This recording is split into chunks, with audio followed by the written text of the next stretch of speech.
নারকেল ছাড়া, চালের গুঁড়ো ছাড়াই এরকম আকর্ষণীয় জাতীয় একটি পিঠা তৈরি করে নিতে পারবেন 1 মিনিটের ভিতরে।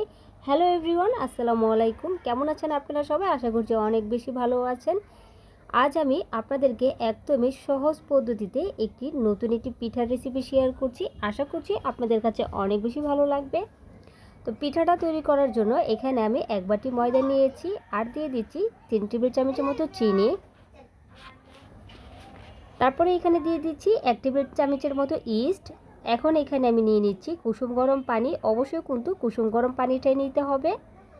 এখন আমি একটু মেখে একটি ডো বানিয়ে নিচ্ছি। তারপরে দিয়ে দিচ্ছি সামান্য একটু তেল। তেলটা দেওয়ার পরে খুব ভালো করে এটাকে মেখে নিচ্ছি। এই ডোটা একদমই টাইট করে বানানো যাবে না, কিছুটা নরম থাকবে। এখন এটাকে আমি আধা ঘন্টার জন্য একটু গরম স্থলে রেখে দিয়েছিলাম। এখন আবারও খুব ভালো করে এটাকে একটু মথে নিচ্ছি। তারপর একটু তেল দিয়ে আবারও মেখে নিয়ে এটাকে 3 মিনিটের জন্য রেখে দিয়েছিলাম। এতে করে কিন্তু খুব সুন্দর করে এটা সেট হয়ে গিয়েছে। এখন আবারও হাতে একটু তেল লাগিয়ে নিয়েছি, আর এক এক করে পিঠাগুলোকে বানিয়ে নিচ্ছি। এই তো একটি পিঠা তৈরি করা হয়ে গিয়েছে। আবারও একই প্রসেসে আরও একটি পিঠা বানিয়ে নিচ্ছি।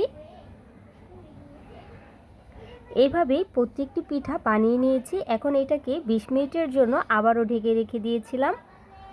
এখন এইভাবে মাঝখানে একটু গর্ত করে নিচ্ছি। তারপরে এখানে আমি কিছু গুড় এইভাবে ছোট ছোট করে কেটে নিয়েছি। এখন গুড়টা ভিতরে দিয়ে খুব ভালো করে মুখটাকে সিল করে দিয়ে আবারও এভাবে একটু গোল করে একটু চ্যাপটা করে নিয়েছি। এই তো তৈরি হয়ে গিয়েছে আমার একটি পিঠা। আবারও একই প্রসেসে আরও একটি পিঠা বানিয়ে নিচ্ছি।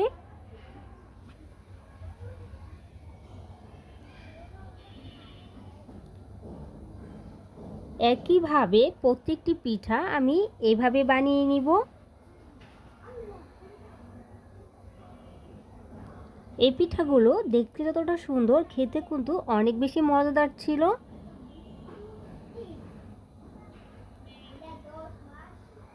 এই তো প্রত্যেকটি পিঠা বানানো হয়ে গিয়েছে। এখন আমি চুলায় চলে যাচ্ছি। আগে থেকেই প্যানে আমি তেল গরম করতে দিয়েছিলাম। এখন এক এক করে পিঠাগুলো ছেড়ে দিচ্ছি। এই সময় চুলার ফ্লেম লোর মাঝামাঝি রেখে এই পিঠাগুলো একটু ধৈর্য ধরে ভেজে নিতে হবে। খুব বেশি চুলার তাপ বাড়িয়ে দিয়ে পিঠাগুলো ভাজা যাবে না। আর তেলের দেওয়ার সঙ্গে সঙ্গে কিন্তু কিছুক্ষণের ভিতরে পিঠাগুলো অনেক বেশি ফুলে গিয়েছে।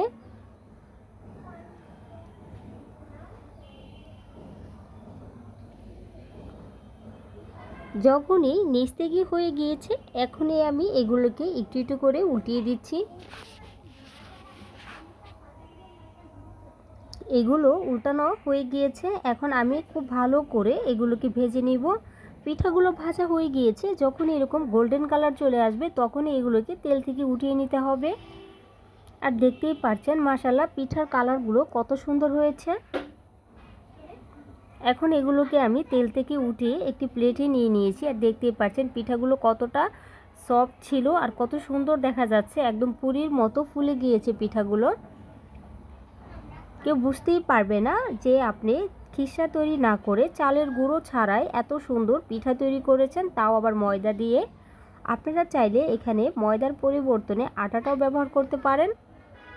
তো দেখতেই পাচ্ছেন ভিতরে কত সুন্দর গুড়ের যে খিসাটা ছিল, কত সুন্দর দেখা যাচ্ছে।